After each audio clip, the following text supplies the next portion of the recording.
સાળંગપુર હનુમાનજી મંદિર, ભવ્ય ઇતિહાસ અને હનુમાનજીના આગમન અને અનોખો ચમત્કાર। સાળંગપુર ધામ આજે કિંગ ઓફ સાળંગપુર તરીકે પ્રસિદ્ધ થઈ ગયું છે। સાળંગપુર ધામમાં ભગવાન શ્રી હનુમાનજી એટલે કષ્ટભંજન દેવની પ્રતિમા સ્થાપિત છે। આ મંદિર ભક્તો માટે કષ્ટ દૂર કરવા માટે મહત્વપૂર્ણ છે, તેમજ જે લોકો ભૂતપ્રેત અથવા અનિષ્ટ તત્વોથી પીડાઈ રહ્યા હોય તેમના માટે આ મંદિર ખૂબ ચમત્કારી અને ઉપકારી માનવામાં આવે છે।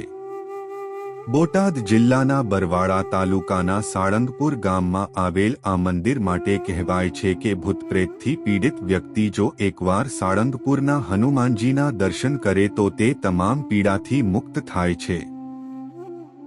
હનુમાનજીને કળિયુગના દેવ તરીકે માનવામાં આવે છે અને તેમની પૂજા સેવા દ્વારા બળ બુદ્ધિ પ્રાપ્ત થાય છે તેમજ તમામ મનોકામનાઓ પૂર્ણ થાય છે।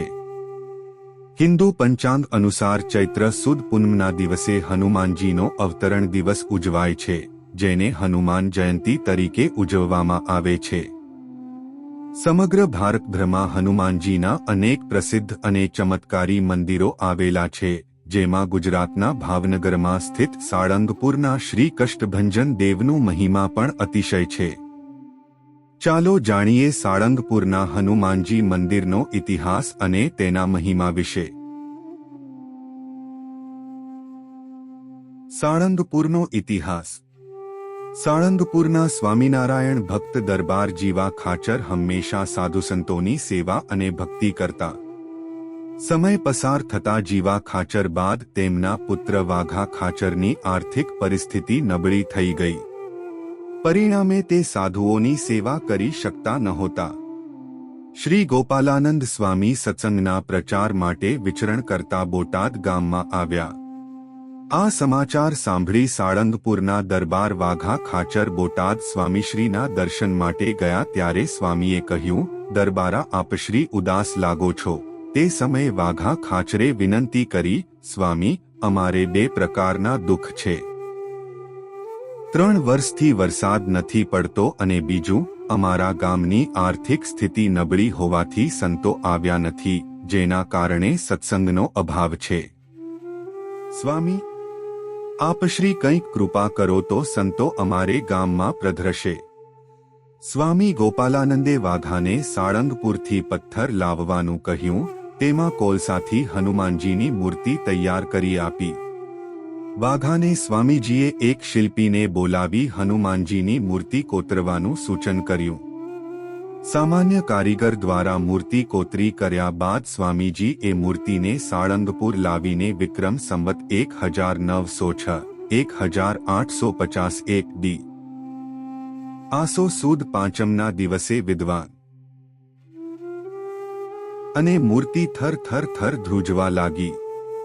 આરતી દરમિયાન ગોપાળાનંદ સ્વામી એક લાકડીને પોતાની દાઢી સાથે ટેકીને મૂર્તિ સામે ત્રાટક વિધિ કરી રહ્યા હતા અને સંકલ્પ કર્યો કે આ મૂર્તિમાં હનુમાનજી મહારાજનું અવતરણ થયા ત્યારે શાસ્ત્રોપુરાણમાં વર્ણવેલા હનુમાનજીના 52 વીરો મૂર્તિમાં પ્રવેશ કરવા તૈયાર થયા। દિવ્ય દૃષ્ટિવાળા સ્વામીએ સમાધિયોગમાં શ્રીજીના સંકેતથી વીરોને જોઈને ઉદ્બોધન સાથે વિવેકપૂર્ણ વાણીમાં કહ્યું, હે વીરો, દિવ્ય શક્તિ ધરાવતા જેમણે ત્રેતાયુગમાં શ્રીરામચંદ્ર ભગવાનની સેવા અને હાલ કળીકાળમાં નિષ્કામ ભાવથી પૂર્ણ પુરુષોત્તમ શ્રી સ્વામિનારાયણ મહાપ્રભુની સેવા કરી છે, હે હનુમંત મહાવીરા પધારો અને આ મૂર્તિમાં સદા પ્રગટ બિરાજો। ગોપાળાનંદ સ્વામીની અરજી પર શ્રી રામદૂત હનુમાનજી મહારાજે તરત જ મૂર્તિમાં અવતરણ લીધું અને આ સાથે જ મૂર્તિ થર થર થર ધ્રુજવા લાગી। સ્વામીશ્રીએ આપેલા અપાર શક્તિને અનુભવતા મારુતિનંદન હસવા લાગ્યા। તમામ પ્રકારના દુઃખોને દૂર કરનારા શ્રી કષ્ટભંજન દેવ સર્વસુખદાતા ગોપાળાનંદ સ્વામીએ શ્રી હનુમાનજી મહારાજને વિનંતી કરી કે આપના ચરણે આવેલા દરેક વ્યક્તિના દુઃખ દૂર કરો। મૂઠચોટ ડાકણશાકમલીન મંત્રતંત્ર ભૂત પ્રેત ભૈરવ બ્રહ્મ રાક્ષસ ચુડેલ પિશાચ વગેરેના પાશથી પીડિતોને મુક્ત કરીને સર્વેનો ઉત્થાન કરો। બાદમાં પણ મૂર્તિ ધ્રુજતી રહી। ત્યારે ભક્તો સ્વામીને પ્રાર્થના કરી કે બાજુમાં ગાઢપુરપતિ શ્રી ગોપીનાથજી મહારાજ તથા ધોલેરાના શ્રી મદનમોહનજી મહારાજનું મહાત્મ્ય ઘટી શકે તેથી પ્રગટ સામર્થ્ય સાથે ધ્રુજતી બંધ કરો. ગોપાળાનંદ સ્વામીએ કહ્યું કે સર્વના કષ્ટને દૂર કરનાર દેવ પધરાવ્યા છે, તેથી તેઓ કષ્ટભંજન દેવ નામથી ઓળખાશે. આજે દેશવિદેશમાં સાળંગપુરના હનુમાન દાદાની પ્રસિદ્ધિ વિસ્તરી ગઈ છે અને દર વર્ષે લાખો ભક્તો દર્શન માટે આવે છે. આ મંદિરમાં મંગળવાર અને શનિવાર ઉપરાંત હનુમાન જયંતી, કાળી ચૌદસ, દિવાળી અને ઘમા વાર તહેવારોમાં વિશાળ સંખ્યામાં દર્શનાર્થીઓ દર્શન કરવા આવે છે. સાળંગપુર મંદિરમાં ભક્તો માટે સુવિધાઓ.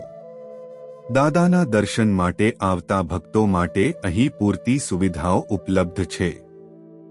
મંદિર પરિસરમાં સુવિધાસજ્જ 1050 રૂમ ધરાવતું શ્રી ગોપાળાનંદ સ્વામી યાત્રિક ભવન નિર્માણ કાર્ય ચાલુ છે.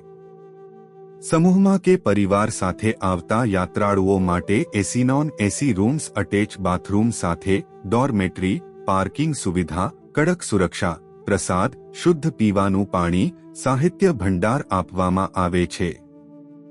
ગુજરાતનું સૌથી મોટું ભોજનાલય. દર મહિને 750 લાખથી વધુ અને વર્ષે 90 લાખથી વધુ ભક્તો અને મુલાકાતીઓ ગુજરાતના સૌથી મોટા ભોજનાલયમાં નિઃશુલ્ક ભોજનનો આનંદ માણે છે.